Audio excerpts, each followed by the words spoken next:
Hi, I'm Tim Smith, an ex-helicopter pilot for the drug world.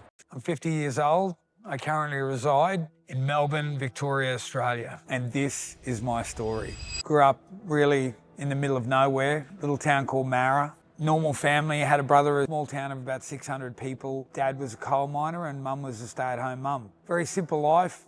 It was extremely hot, so we didn't do much on the weekends except sit and watch movies. And the funny thing about my town is we didn't even have a video store at one stage. We used to just have a video van that would actually pull up into the driveway, the door would slide open and your movie. Definitely growing up in central Queensland, you lived your life through the movies. So I would always watch, the Goonies and we're sending you back. And it was always, these very lush places. So I definitely lived my life through the movies. Growing up, school was a goddamn fucking nightmare. I remember the first day I started in grade 1. I remember the actual day I left in grade 9 or was expelled.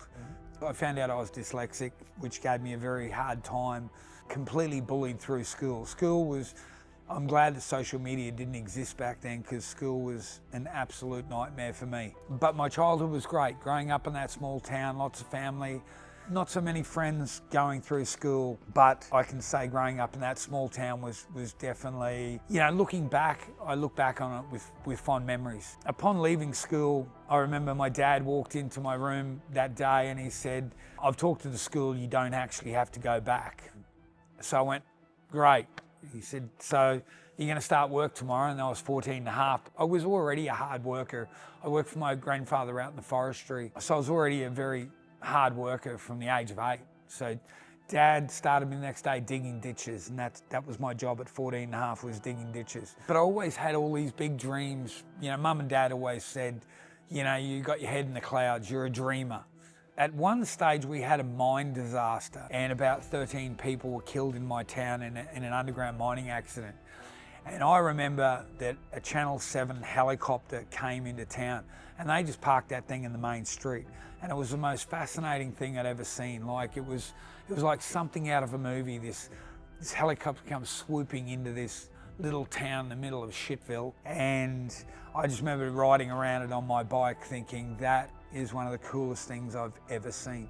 I started working, I got into sports. I got into racing BMX and become reasonably good at it. And that actually got me to travel outside of that little town. But in between that, I specifically remember my age. I think I was 15, maybe 16. I remember seeing an ad, could have been in the paper or on TV, and it was the Air Force. And it brought me back to that helicopter. And I thought, fuck, I'll give the Air Force a call. Maybe I'll be a pilot. So I gave the Air Force a call, and I think I called them, they sent out a form, it's all letter back in that day. And I think I sent them in my grades and they sent me back a letter, and I remember reading that letter and they looked at my grades and said I could actually be a cleaner or a postman in the Air Force. That was my extent of aviation. So that was quite disappointing. I applied for the Army and I failed the test in that, and also was disqualified in the first 2 hours of actually even taking the test. Academically, I was pretty shitty. I was always going to be this sort of blue-collar worker living in this small town. I travelled down to Brisbane, when I was maybe 16 and got a job as a door-to-door salesman, selling t-shirts. It was just to get out of that town. But America was always a dream. America and this big life was always a dream. And so I got a job in a mine, I think I was about 17, and saved up enough money to go on a trip to the US. And I remember, again, in our town, we didn't have a travel agency, so I had to travel over to the next town and go in the back of a toy store where the travel agency was to buy your ticket to go to Los Angeles. And boom, LA, here I come. I think I was around, I would have been 18 at the time when I first went to LA. People's stories are always funny. I actually got to Los Angeles. I went to New Zealand first, Tahiti, and then I flew into LA. And, there's been very pivotal points in my life that, they could have gone one way or the other. And with opportunity and, with everything. I got into Los Angeles. I remember the customs guy, I had traveller's checks in those days. I remember the customs guy saying, "What are you here to do?" And I thought I'd be funny with him. And I said, "I'm here to meet Mickey Mouse and pee in the Grand Canyon." But he actually didn't find that very funny. And at the time, Los Angeles or LA was under, it had the Rodney King riots. So my hotel was bang smack in the middle of the riot, so I couldn't actually go there. I'm sitting in LA, I was actually sick as well, and I had a girlfriend at the time, a friend, up in Seattle. And I gave her a call and she said, hey, come up to Seattle, I've got some friends up here. Off I go, I walk to the ticket desk and buy a flight, and I go from Los Angeles up to Seattle, and I had this guy pick me up off the plane, and suddenly, you know, whisked me downtown Seattle. I was at the coolest party I'd ever been to. Nick, look around you, rich girl. You know, the kid from Central Queensland, it was fucking amazing. I had a great night, woke up the next day, and I met a guy. His name was Tim, obviously, same as me, and his wife's name was Bridget. And I remember me and Tim just getting over a hangover from the night before. I've been in the States for 24 hours at this time, and Tim asked me how much money I had on me. And you know, I was a little bit cagey, and I said, oh, I don't know, didn't really want to tell him. I think I had about 10 grand. He said, oh, you should invest in this company. My wife works for it. And you know, I'm young, dumb, stupid. And I said, I don't know. And he goes, just put in 5 grand, man, you'll do really well. And that would have been April in 1992. I said, no, I'm just gonna spend it on partying. That company was actually Starbucks, before it was Starbucks. That was when it was El de Giro or something. So I could have been on the ground floor of Starbucks, but like any 18-year-old, I spent the money on beer and a good time. You know, I travelled around, did a few things, and I had a work permit for Canada. So, you know, I'm living my dream from, say, 4 years ago. I'm out of that small town, I'm in the US. I've got a 12-month work permit for Canada, and I head up into Canada. I start working. I was working at Pizza Hut, and then I got a job in construction. I met a girl, and we hit it off, and we stayed together, and over the next couple of years, I had to come back to Australia, and she actually came back with me. We actually got married. I'm very young, I think I was 20, maybe 21. And we lived here for about 12 months, but she had a burning desire. She had an older family. My parents were very young. I had a very young family. So she wanted to go back to Canada. So we decided I would immigrate to Canada. So off to Canada I go, and I head over there. Look, it was really, when you holiday in a place, it was great, but when you're going there forever, it's a different mindset or mental state. So I got to bartend with Vancouver's Underworld. I knew all the players, and I was very good at what I did, you know, but I never started as a bartender, and it's sort of, that's been my thing through my whole life is, you know, you don't have to be perfect. You know, we've all got to learn something. So I become a really, really good bartender. And I used to work in the VIP bar in the back. So I knew all the major players, and over a couple of years, I got to know them personally. I'm still doing construction, I'm flipping houses. At the time, I also got divorced, so I was single. But you know, after I got divorced, you know, I'd been married in my 20s, and you know, living this lifestyle as a bartender and doing the construction. I was working 3 different jobs. It was around this time, I'd started dabbling in the other side. And it was around this time, you know, sitting around and work late, and I was working for another nightclub at the time, and the owner of that nightclub was partnerships with a couple of foreigners, cartel members.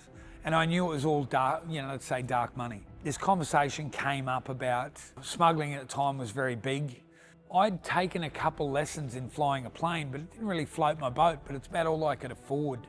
You know, it was quite expensive. And this conversation came up, and they didn't care that I was sitting there. And so, you know, they were talking about, you know, $100,000 a trip, and I said, I know how to fly. I'd actually, years and years ago, I'd taken a couple lessons in an ultralight, until one day I was out in the ultralight field. I had about 2 or 3 hours. Seen the wings come off one, and 2 guys die in front of me.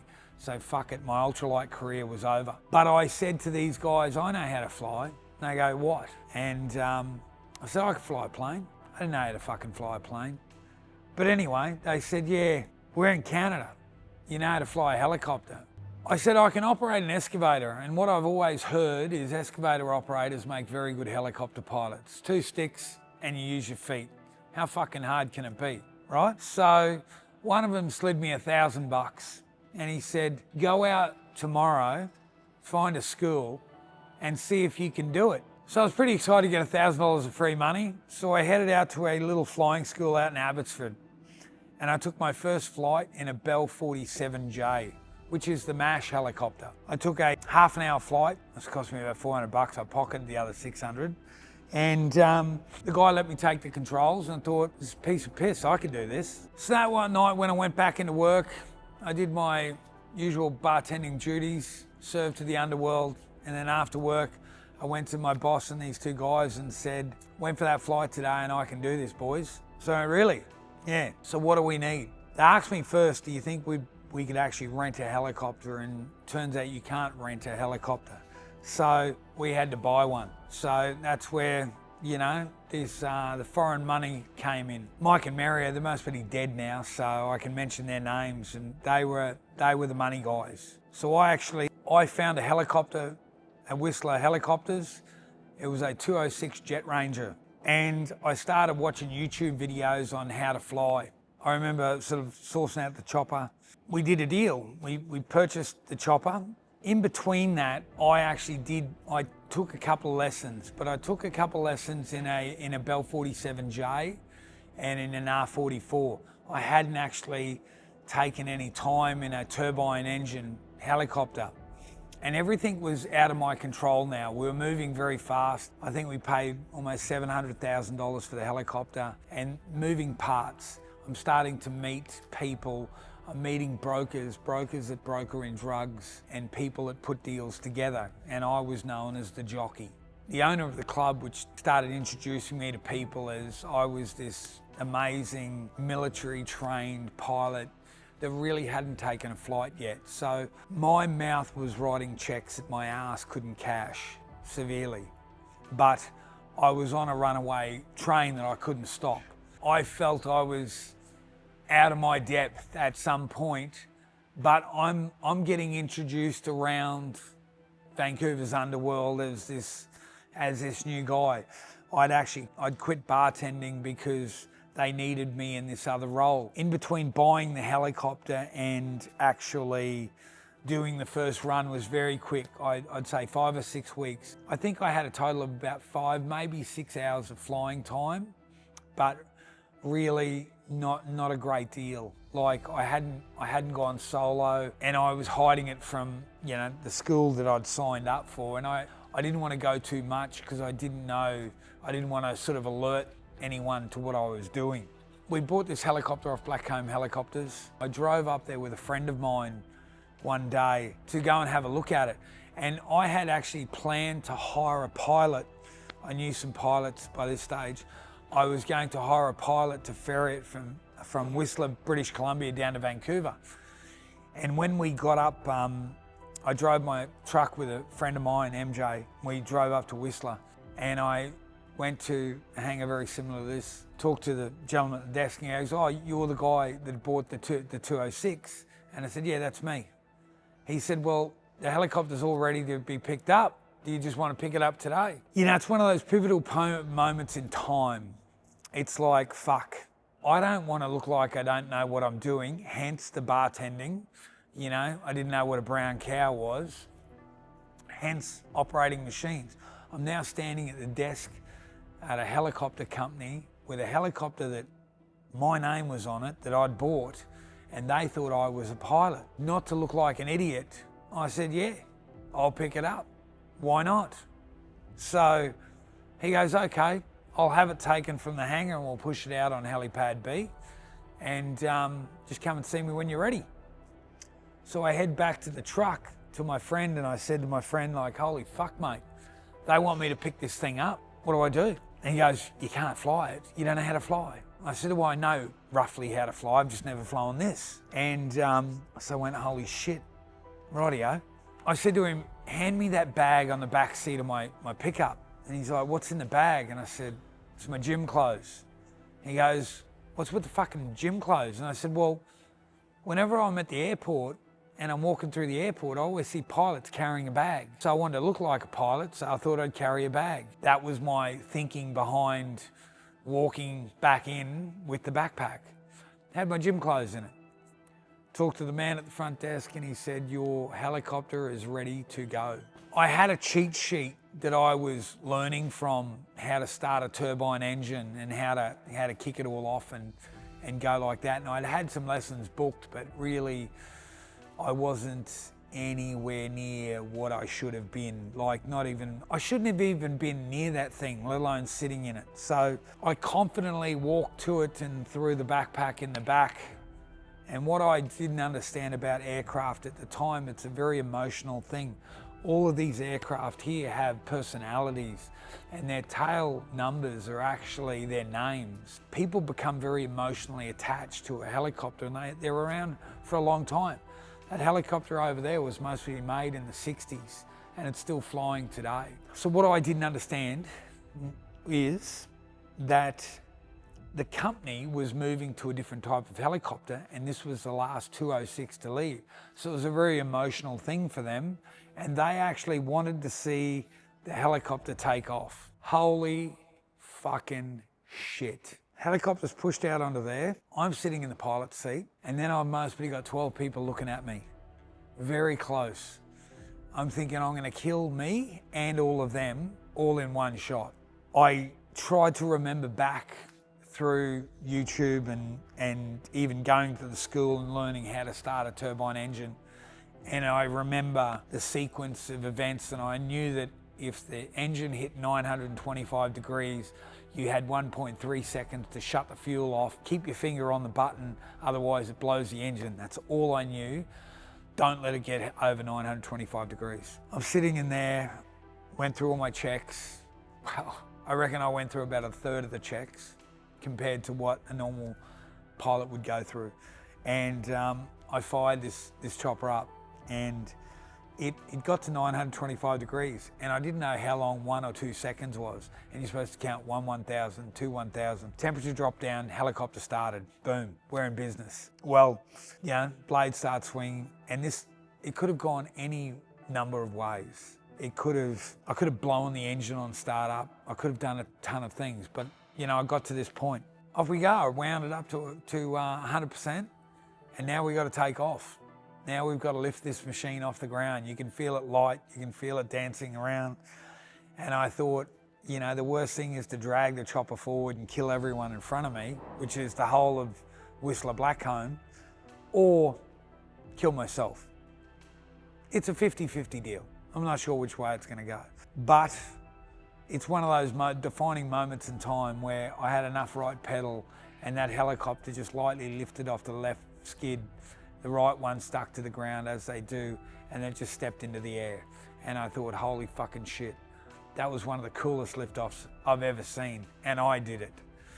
So I backed the helicopter out, swung around, and started gaining altitude.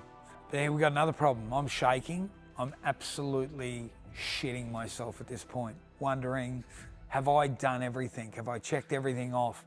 And I went through the gauges again, and right down the left, be the right-hand side or left-hand side, can't remember. I looked down to see the fuel gauge, boom, sitting on empty. And I thought, my God, the only thing that could have killed me is not turning on the fuel pumps. I forgot to turn the fuel pumps on. I looked up, and they're up above you. I flicked on these 2 fuel pumps, and bang, the fuel comes up. It's lucky it's a triple system, but that should have actually killed me. But it didn't, amazingly. So now I'm flying around the middle of the sky. I've got to figure out how to get to Vancouver. Well, I don't know how to get there by air. I'm not a pilot. I'm an idiot. So I call my mate and say, I've got to get to Vancouver, but I can't land at an airport that has an air traffic control because I don't know how to speak to air traffic control. I've got to find an airport that, like, just in the middle of nowhere, and I can't just park it in somebody's yard. So I knew about this airfield in Chilliwack that had no air traffic control, but I could land there. But from where we were, it was about a 2-hour drive. And I knew that if I just followed the highway, I was going to run into my old workplace, which is Vancouver International Airport. So I'd mostly run into a jet, and I don't know how to talk on the radio, so I can't really go down that. So what I actually had to do was fly to a town called Squamish, which has got this big rock there, a couple thousand feet tall, and I picked about a 45-degree angle, knowing that the US is south of me, And I thought what I'll do is I'll just fly through those mountains and I should pop out somewhere near the US border. And look, to my surprise, it actually worked out. I popped out about 20 miles south of Chilliwack, and I knew I got my bearings. I was right along the US border. And so I flew into Chilliwack Airport, landed, and got out and kissed the ground. Couldn't fucking believe I did it. Like, holy shit, biggest thing I've ever done in my life.